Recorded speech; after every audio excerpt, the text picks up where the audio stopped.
During the days of territorial wrestling, he was one of the all time great African American wrestlers to ever grace the squared circle. This is Wrestling News Now. I'm Todd Tanner. Let's get right down to it. Tonight I'm talking about Pez Whatley, known as Pistol Pez Whatley. And he was a great American wrestler, an African American wrestler, best known for his time with the NWA Mid America era. So let's talk about him right now. How did he get his start and what did he do along the way? By the way, if you like the content of the profiles, kindly hit that like and subscribe button for me. I'd appreciate it. And tell your friends about it. Pezavian Whatley was born on the 10th of January, 1951. He passed away on January 18th, 2005. As I said a couple seconds ago, he was a great African American wrestler, best known for his time in the NWA Mid area. Whatley played football and wrestled for Notre Dame High School in Chattanooga, Tennessee, and the University of Tennessee at Chattanooga, or UTC. He was UTC's first African American wrestler. Whatley started wrestling in 1973 after a brief career as a powerlifter. He wrestled with the original Sheik's Big Time Wrestling, after which he wrestled primarily in Georgia, Alabama, and Tennessee.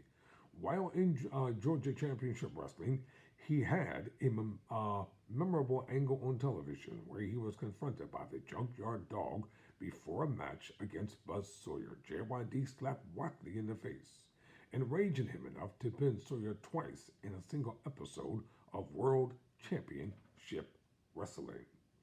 While in Georgia, Whatley had a feud with Paul Ellerine's Legion of Doom that included matches against Jake the Snake Roberts.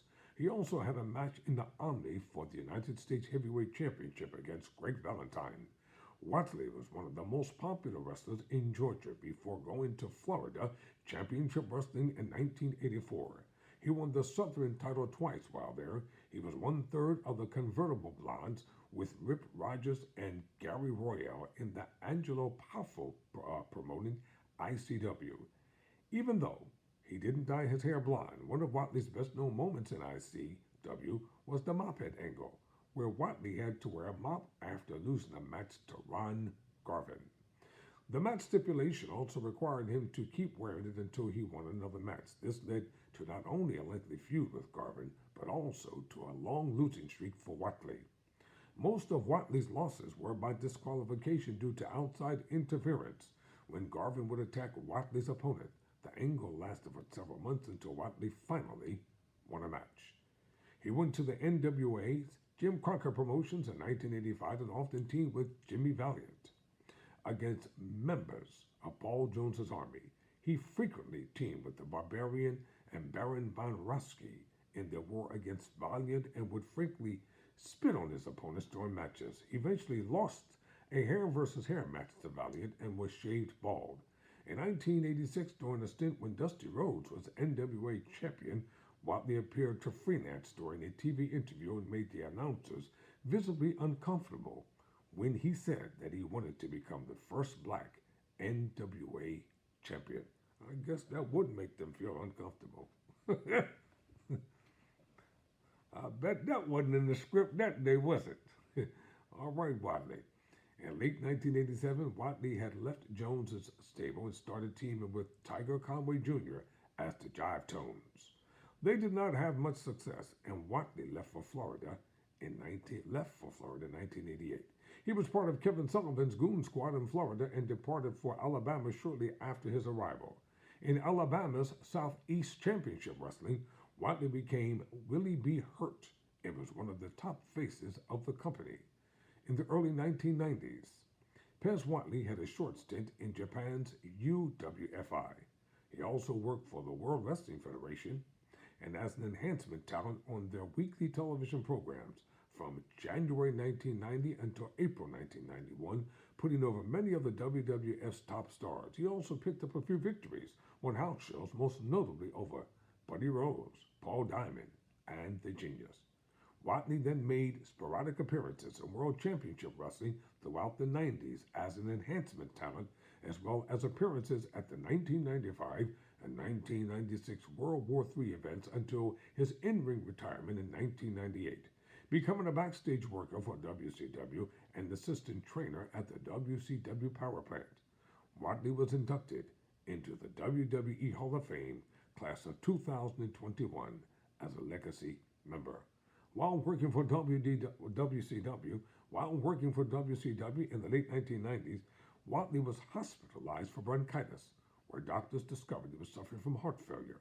He was pronounced dead on 2 occasions while awaiting a heart transplant. He suffered a heart attack in 2003. On January 15, 2005, he had a heart attack and died in the hospital in Chattanooga on January 18th. He left behind 4 children. During his illustrious career, Whatley was the AAW Heavyweight Champion twice, or the All-American Wrestling Champion. He was also the NWA Southern Heavyweight Champion, the Florida version 2 times, the Georgia Championship Wrestling Champion, the Georgia Championship Wrestling Champion, took place in the Omni Thanksgiving Tag Team Tournament 1983 with Butch Reed in the ICW, or the International Championship Wrestling League. He was the heavyweight champion 1 time. He was the tag team champions with Rip Rogers 1 time, and he was also won the tag team championship tournament with Rip Rogers in 1980. In the NWA Mid-America, he was the tag team champion twice with Ray Candy. Pro Illustrated, or PWI, ranked him number 345 of the 500 best single wrestlers during the PWI years in 2003.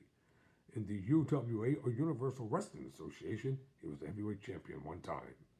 Western State Sports. In the NWA Western, he was the NWA Western States Tag Team Champion with Abe Jacobs on 2 occasions.